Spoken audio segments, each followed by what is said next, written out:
Hello everybody, I am Jarrett Ross, the Genie Vlogger, and welcome back to another Professional Genealogist Reacts. On today's video, I will be reacting to I took an Ancestry Test and made a Geoguessr map with the results by Zigzag. Zigzag is one of those channels I'm a little bit familiar with because I do like some geography stuff, and he does a lot of Geoguessr content, but in terms of what his ancestry might be, I don't really know. I'm pretty sure he's Australian.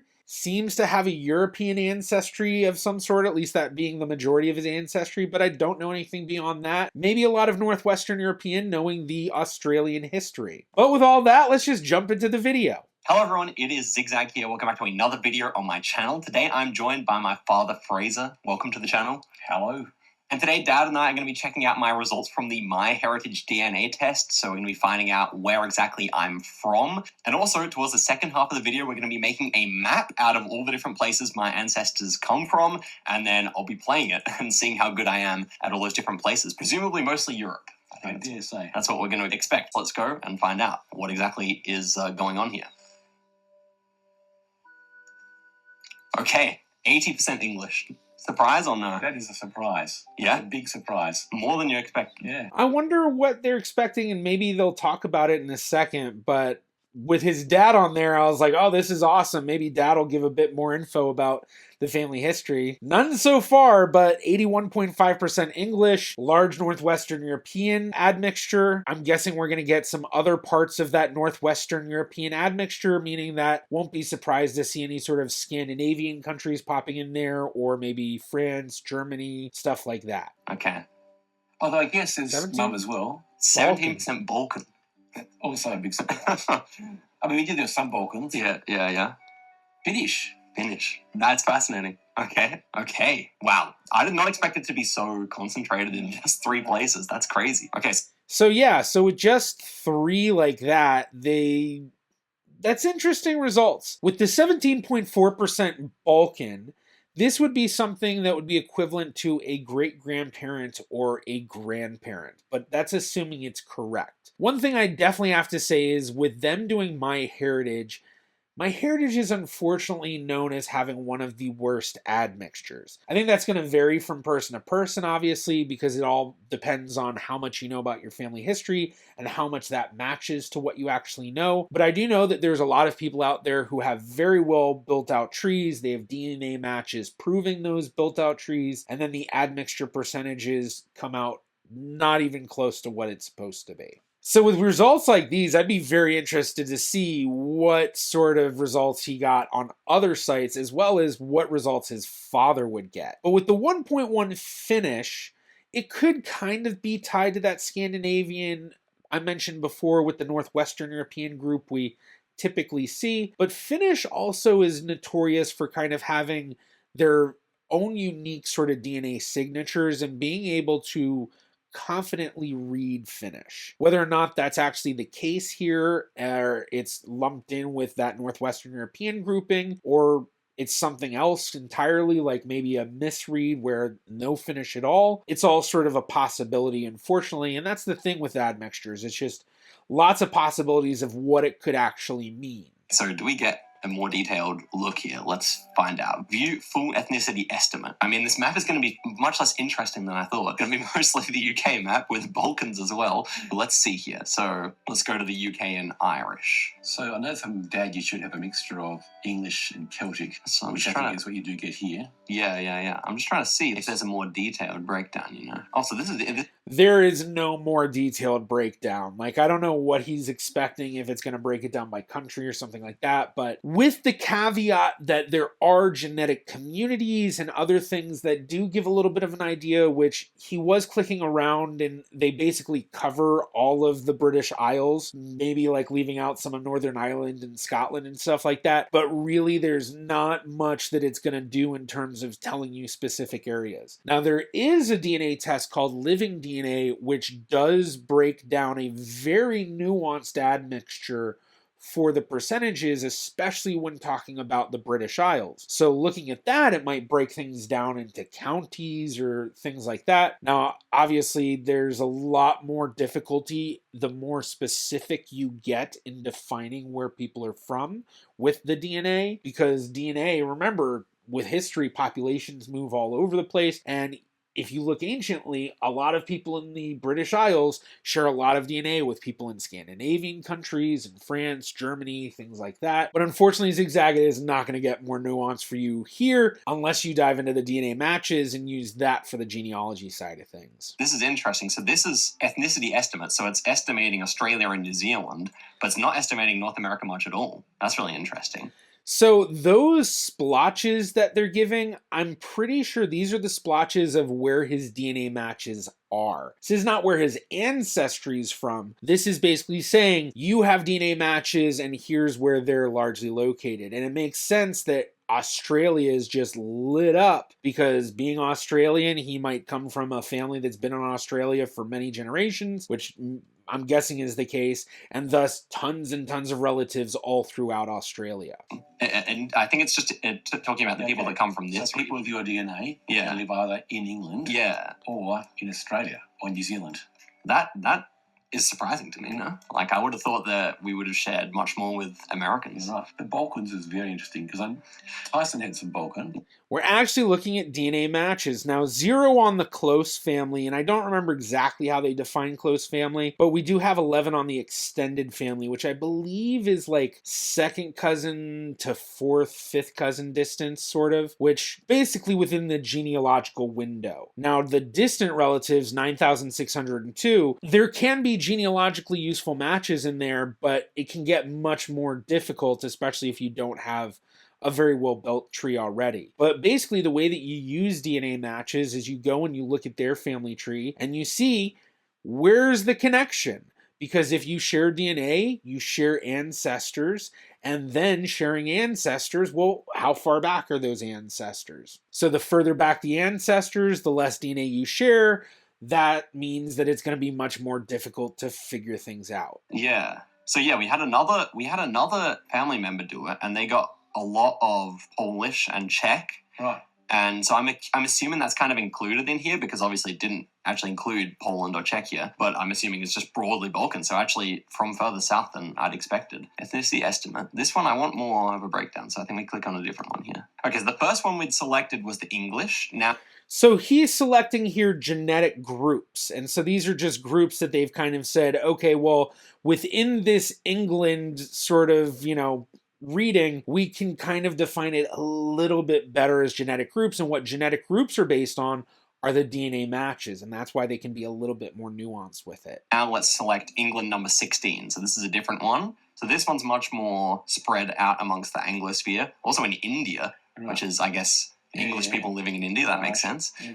But also a bit in Sweden and Denmark. So I guess that's the ancestry there, and quite a bit in Poland. Yeah, a lot in the Netherlands. But I guess it's, assumed from the fact that of my other things, I guess, that I'm more the Australian variant rather than the Dutch one, I guess. Okay, that's interesting. Common surnames, Baker, Hall, Jackson, Carter. Okay, interesting. And then finally, the Celtic. Let's see, the UK and Ireland, and that one is everywhere as well. There's not a breakdown, though. It just says 80% for this area. Whole area, Yeah, that's right. I guess maybe. Well, I think I've seen ones where it was more. Yeah, see, Mum should have Celtic too, in English. Okay. So this makes a lot of sense. Yeah. So, Now, the different sites do them differently, so it very well be that he saw other site results that break it down differently. So some sites just say England. Some sites might say British Isles. Some sites might say England and then have a separate Ireland category and a separate Wales category and separate Scotland category. Some of them have it where it's England, Ireland, and Scotland. Some of them have it England and Wales. There's a bunch of different ones. There's 5 main tests: Ancestry, 23andMe, MyHeritage, Living DNA, and Family Tree DNA. But there are others, and especially third-party sites where people can upload and get all sorts of admixtures from. But genealogically, admixtures are not that helpful because, just like we see here, it's just a very broad sort of brushstroke. It's a very blurry image of ancestry, and it's the DNA matches along with the genealogy research that allows us to build a family tree to see the real story. Where were our ancestors really living? Not just this place, but like the town, the street, the house. That's the true power of these tests. I mean, it doesn't. It's just, I guess, an estimation of the different places it could be. So, What's interesting on your grandma's side, and also on your grandpa's paternal, there were German speakers and Slavic speakers. yeah. And that doesn't come up much here at all. I guess what's interesting here is So the father just mentioned German speakers and Slavic speakers, which I don't know. I'm really hoping that they tell us a bit more about the family, but we're really not getting a lot now. Just kind of a lot of confusion more than anything. Grandma always says she's basically 100% German, which she knew is like Sorbian and stuff. Comes from like modern day Prussia or something like that. Modern day Poland. Modern day Prussia, modern day Poland instead. And so I guess there was the idea that they were kind of more from Eastern Europe, but it also is kind of strange that that's not making up a full 25%. Yeah. So is there also English there, or is that? No, not on their side. So, or am I understanding it wrong? Because that should make up 25%, right? Yeah, I don't think it actually works that way. Right. I think if you read more about it, so it could be that your other siblings get a different map out. So they won't get a contradictory map, but they complement in a different sort of way, I think. Right. It's not always contradictory necessarily. They will get different stuff, but that's just because you and your siblings only share 50% of your DNA. To get the best image of the ancestry, you get the older generations to test. So if we get the parents to test, well, that's going to tell us a lot more because Zigzag and his siblings, they only got 50% from each parent. So there's 50% of the DNA from each parent that they're not going to be able to see because they just didn't inherit that. So when they DNA test, they're not going to get that. So his dad test, you get a much more nuanced version of the dad's side of ancestry. Same thing with the mom and same thing if the grandparents are available. But back to saying the 100% grandmother and then kind of mentioning more like the eastern sides of Germany, which I'm guessing he meant to kind of say areas that were once sort of Prussia. But yeah, obviously, you know, present day Poland, and especially if it's more of the southern side of things, then it certainly makes sense in terms of the correlation to that Balkan reading. Now, in terms of her not having any English ancestry, unless they really know their family tree really well, like have most of their family lines traced back to like second and third and fourth great grandparents, there's a lot of stuff that might have been going on that they just didn't realize. So the grandmother having English ancestry, especially if she's part German or having ancestry that's part German, it's not even necessarily that they're not reading it. It's that reading's getting lumped into English. So based on what they're saying, it actually kind of makes sense with what he has, where there was 17 some odd percent Balkan, and then if some of that's also getting read as English, it's definitely going to add up into the amounts that we'd expect for a grandparent, because 17% would be very low for a grandparent. So if only the Balkan reading is from that German grandmother, it would be a very small amount of DNA he inherited from that grandmother than the typical. But I'm guessing that some of it's in the English. Okay, well, let's check out the Balkan one, see what that says, because this could be much more interesting, potentially. Balkan. The Finns are unusual, right? Yeah, Finnish as well, but okay, do we not get... They're their own thing, you know? Yeah, we're not actually getting anything here. Oh, here we go. Okay, Balkan. So they're not getting anything because it's not genetic groups. So before, what he was clicking on that was hovering over England was the genetic groups on MyHeritage, which is done by looking at your DNA matches, whereas the admixture percentages are done by comparing you to population references. So they have a reference sample that they then use to define a population, so in this case Balkan, and that's how they're coming up with the percentage by saying, okay, this percentage of your DNA correlates to that population reference sample we have. So there's no DNA matches to utilize for them to see that. So that's why he's clicking on it and expecting it to do something and pop up and show where the matches are, but that's not going to happen. It'll only happen when it's part of that genetic communities, which not all these reading areas will have their genetic communities, and it's something that they're constantly adding to. They're getting more and more genetic communities added. Yeah, Balkan's not going to give a map. What about the Finns? Okay, let's see. Maybe the Finnish one will give a map, because the Balkan one appeared It's not not. to give a map, unfortunately. But it's 17%. Okay, and then It's Finnish also not bringing up a diaspora map. It's not a Much genetic information, community. actually. Okay. I've seen ones where it would like give you like specific places within that country, but maybe this is a new database or something like that. There's different databases, and also there's a lot of people misinterpreting DNA tests across YouTube and across the internet as a whole, honestly. One of the biggest reasons why I kind of started doing the reactions was because I saw so many videos where it was like, oh my gosh, this person has 2 million views, and they are saying all of the most incorrect things about their DNA results, completely misunderstanding it, and probably causing their audience to also misunderstand it, because the audience is probably thinking, oh, this person knows what they're talking about, and they don't often. So that could also be it. I don't know. Yeah, it's just interesting because on your dad's side, there's Pierce, which is you get the Anglo-Celtic. Yeah. And then you get because they came from Cornwall, all of those bloods. And you think though, there's Germanic on the other side of his family. So nothing Germany. He's not the same Germanic as Mum's lot, which are from the base of Silesia. I think his lot were from South Germany. That's very interesting. Let me just have a look around. Oh, here we are. Those more percentages. Oh, you do have Ashkenazi Jewish. You thought we might have some. Okay. This, what they're seeing is these are all of the populations that are defined under MyHeritage. So you can see how there's a lot of stuff that they aren't even defining yet. And it's kind of broad coverage, where the circles are. It doesn't mean just that area. It just means this is the largest concentration of where what we're defining as that population, using those population references. Yes. No, there's none there, sorry. Well, it's 0%, but it says all available regions. Yeah, no, oh, so that's nothing. Yeah. And who else is there? No. All available regions that they test, that they define. No, that's it. That's full percentage. Incredible. Though Baltic too. You think about. Gosh, I would have guessed more German. Yeah, and why would it be so separate?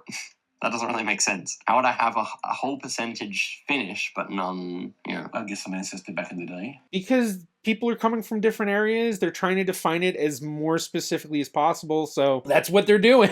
So it's like that, just because you're getting Finnish doesn't mean you're going to get Swedish and Norway. It's not going to all be the same DNA and, history. So there is connections between a lot of these. And that's why there's such broad brushstrokes of, well, we can define it in this area, but we can't define it by these specific countries, especially considering modern day lines. But still, it's just a lot more nuanced than that. Fascinating.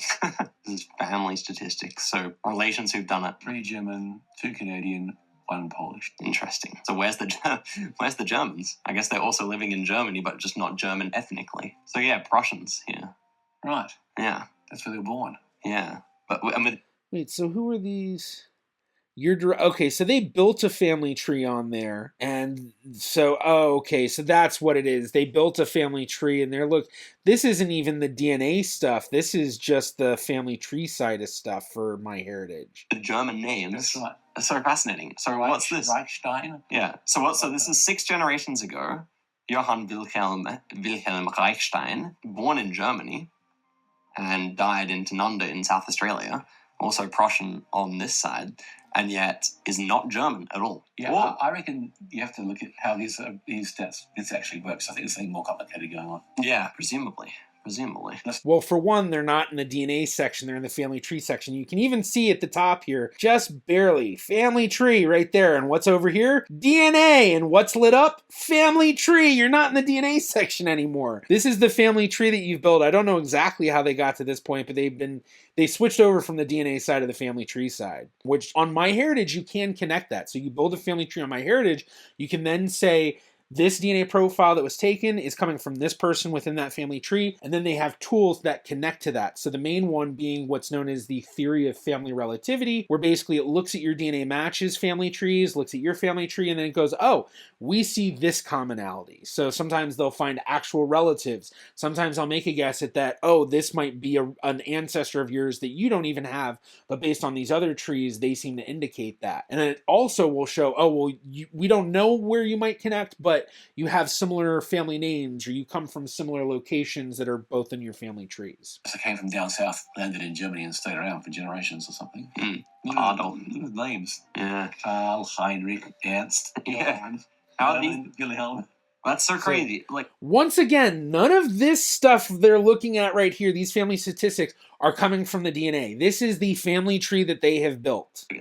I guess, so it's showing the family statistics of people who've also done this test among people. It is not.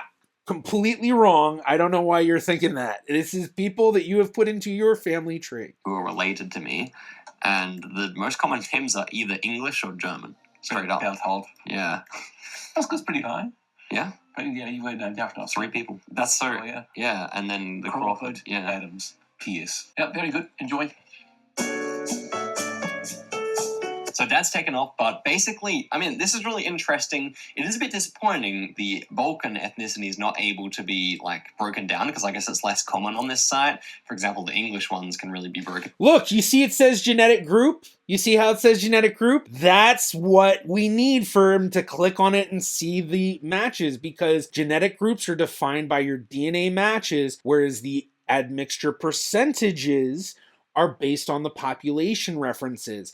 And we just can't see the population reference circle thing highlighted because these ones are over that, because that's what they want people to click on. And down, you can see where the people actually went to and came from. So, I mean, there are cool, like, representations. So, for example, England 13 here, you actually have a timeline scrubber, which I just discovered. And you can see that it ended up being, like, massively more common in Australia and New Zealand than in the US, which it's tough. That's just because his close family. So especially if his family came in like the 18th century in Australia, there's tons and tons of cousins of his on a bunch of sides. Because remember, think about this. You have 8 great-grandparents. And if every single great-grandparent of yours had at least 2 siblings, they're all in Australia, and then each of those 2 siblings then had 2 children, 2 children, 2 children, just that will get you a ton of relatives. But increase that to understand that, especially in the 1700s and 1800s, families were having like 5, 6, 7, 8, 9, 10 kids, like tons of kids. And so this is just a representation that he's coming from an Australian family. So when I do these tests and I look at this same stuff for my results, it shows a ton of people in the US still get stuff in Australia and New Zealand because I had cousins go there, but the majority, because the majority of my ancestry has been in the US for a long time, comes into the US. And so that's really what this is representing. So he's kind of getting it right, but kind of getting it wrong. Yeah, I don't know. It's interesting. It's a bit of a shame that the Finnish and the Balkan don't break down a bit more. But I must say, I'm quite surprised by this outcome, like it being so British, and also that there's no German. Like, I've always said to people, like, oh yeah, I'm part German. Like, I've always said that this part of the family was actually German, but apparently this part of the family is not at all. But nope, you're wrong. You are interpreting this as if this is fact. This is a very, very blurry image of your ancestry. And this Balkan and the English readings that you have really could represent the German. It's just that, especially with your German ancestry, as you even mentioned yourself, coming much more from the eastern side of things, and especially if they're coming more from the southeastern side of things, it makes a lot of sense. But even though this circle doesn't cover Germany, it still is going to include that, both for the English and the Balkan. So this is just a major thing when it comes to the admixtures, and especially in how people misinterpret them, and then they just have these very, very narrow views of that this definition means only this, and it has to be that's the case. So him saying that, oh, well, I guess I don't have any German, no, that's not the case. It could be misread, and you look at your family tree history and trace it back for hundreds of years, which it seems that they've already done for part of it, and you see people living in Germany. Those ancestors lived there. Your ancestry really was in Germany if that was the case. And especially what you can confirm that with is the DNA test through your DNA matches. If your 3rd great-grandfather lived in Württemberg and you have cousins that descend from that 3rd great-grandfather through, let's say, you descend from a 2nd great-grandfather, his son, and you have a bunch of cousins that descend from another son and a daughter from that same guy, well, that proves it because those DNA matches are coming from your shared ancestry with that. So your ancestor really lived in Württemberg if that happens. So it's unfortunately one of those issues that we run into with people interpreting their DNA tests, unfortunately. But I did have in mind that this would be one of those tests that gives you a more specific breakdown of whereabouts you're from. As I said, it was just a Christmas present from my parents, so I didn't really get to decide exactly which test it would be. Let me know what you thought of all of this, but even despite the fact that we don't get the exact places, I'm going to go and generate a map based on these 5 zones and make it proportional to the amount of heritage, and then we'll give it a quick go on this map, which should be a whole lot of UK guesses. All right, so that's where I'm going to stop this reaction, although he has the whole second part where he builds a Geoguessr game on this, but I don't really have anything to say as a professional genealogist, so no need to include that. But overall, I'm honestly a little disappointed in the video. For one, we got really, really minimal idea of what they were even expecting. So we, heard about the German grandmother. We heard a little bit about, I guess, kind of like English sort of ancestry for his father. I think he said some Celtic, so maybe some Scottish ancestry or Irish ancestry too. But then on top of that, it just seemed like he really didn't do that much research before diving into things, which I can totally understand sometimes with stuff, like with a lot of my reactions. I'm not going to go and research in depth every single creator I react to, because I react to a lot of them. So I usually go and I do a quick look and see, what might I expect, but beyond that, not much. But part of why I think it was especially disappointing is because he actually had his dad as part of it, and I would hope that, having your dad as part of it will have him talk about what he knows about the family history. But he didn't really say much, and honestly, the dad was just kind of like, oh, well, whatever. It was nice that he showed the DNA match stuff for like a second, so you can kind of see where it was getting it, and then clicking on the genetic communities to kind of see like, where his genetic matches from those communities live, and made sense where all of them were based on him being Australian and coming from a largely English German-esque ancestry. But with him having built out a family tree and hopefully knowing a lot about his family, especially if he had parts of his family tree traced back to the 18th century, I would hope that if he does any future DNA tests, which maybe he will, that becomes part of it in terms of before interpreting the DNA. And if you enjoyed this reaction and you'd like to see another just like it, be sure to check out this one right here. Thank you to my Patreon patrons and YouTube members.